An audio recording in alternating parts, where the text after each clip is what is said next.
What's up everyone, Theo here with another quick video.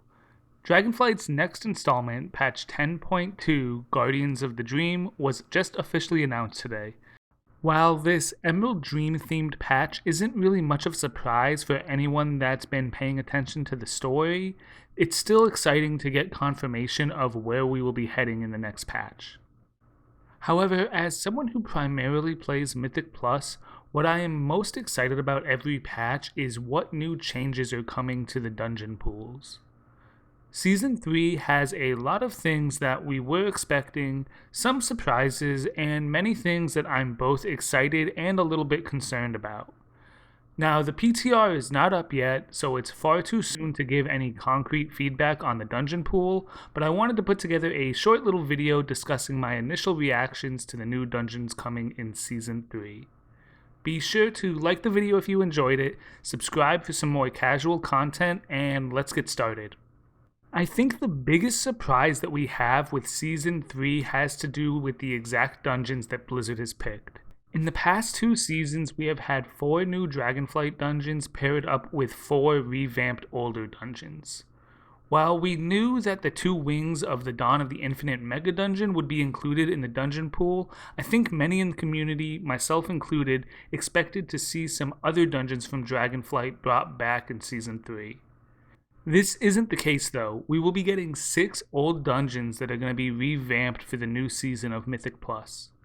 This includes Darkheart Thicket, Blackrook Hold, Waycrest Manor, Atal'Dazar, Everbloom, and the Thrones of the Tides.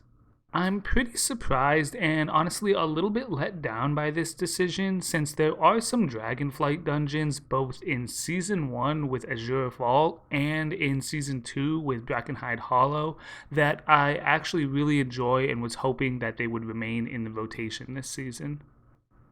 Anyway, let's talk a little bit more about the dungeons that will be coming in Season 3. Of these, there are a few that aren't really surprising. Given the theme of the patch, Darkheart Thicket and Everbloom seemed like obvious choices with their connection to the Emerald Dream. Waycrest Manor, while not a good fit thematically, is usually considered one of the more popular dungeons from BFA, so this really isn't something that's too surprising to see brought back. Blackrook Hold and Atal'Dazar, while not my favorite dungeons, aren't necessarily the worst options from their respective expansions. Throne of the Tides, however, seems like a very odd choice. There are some pretty banger dungeons from Cataclysm, and I would honestly have rather seen basically any other Cataclysm dungeon brought back instead of this one. However, before I get into my concerns, let's talk about what has me excited with these dungeons. There are some boss encounters in these dungeons that I think would be very enjoyable in a Mythic Plus setting. I'm a big fan of council fights, so I could see the second boss in Everbloom being an absolute banger of a fight. I also think basically every fight in Waycrest Manor is interesting.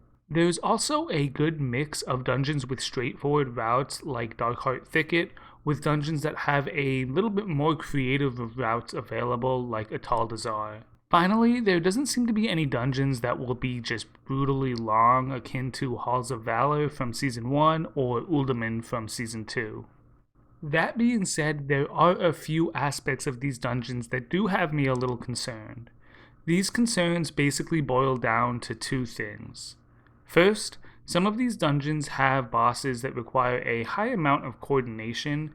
As someone who primarily pugs, I'm always concerned about the types of fights where one person's mistake can lead to a wipe. I still have nightmares of Volkal and Atal'Dazar being in a pug group with DPS players that just could not coordinate their damage to kill the totems at the same time in the first phase. Similarly, while I think most of the Dawn of the Infinite fights will be fine in Mythic Plus, I could see the coordination of bosses like Chronolord Dios to be a real challenge in a pug setting. This, however, is far from my biggest concern. My biggest concern is that there seems to be way too many fights that have ad phases where the boss goes completely immune. Whether it's Roll Call in Atal'Dazar or Zeratak, the bonus spider boss in Everbloom, I think there's nothing that kills the vibe of a dungeon more than when a boss just becomes completely untargetable while we have to kill ads. Throne of the Tides is the worst offender of this, as both the first and the final boss have these types of mechanics. The final boss is even worse, as there's two separate ad phases and then just a burn phase that is essentially nothing once you're actually fighting the boss. Obviously, this fight will need a lot of work to make it feel like a true modern dungeon. And this isn't even touching the bonus boss with the mind control mechanic, which I could see being an absolute shit show. It should be pointed out that Blizzard has addressed fights like this in the past. In Season 1, Wise Mari from the Temple of the Jade Serpent was an encounter that, in its original form in Mists, had a phase like this. However, they removed this phase, and while that fight was still a little annoying, it was much better than its original version. Obviously, these fights that I mentioned in Season 3 have not yet hit the PTR, so we will just have to wait and see how Blizzard updates them for Season 3. So overall, my initial reaction to the new dungeon pools that are going to be added in Season 3 is a pretty mixed bag. Some, like the Dawn of the Infinite dungeons, Waycrest Manor, and Darkheart Thicket, I'm pretty excited for. Others I think are going to be pretty mid, and Throne of the Tides has a lot of questionable encounters. Of all the dungeons, this is definitely the one that has me the most concerned. But as always, I want to hear from you. What are your initial thoughts on the new dungeons coming in Season 3? Are you happy that Blizzard is bringing back 6 old dungeons, or do you wish they had kept some of the new Dragonflight ones? Are there any dungeons in the new pool that you are especially excited to run, or any that you are dreading? Let me know in the comments. Thanks so much for watching. Like the video if you made it this far, subscribe for some more casual content, and I'll see you in the next video.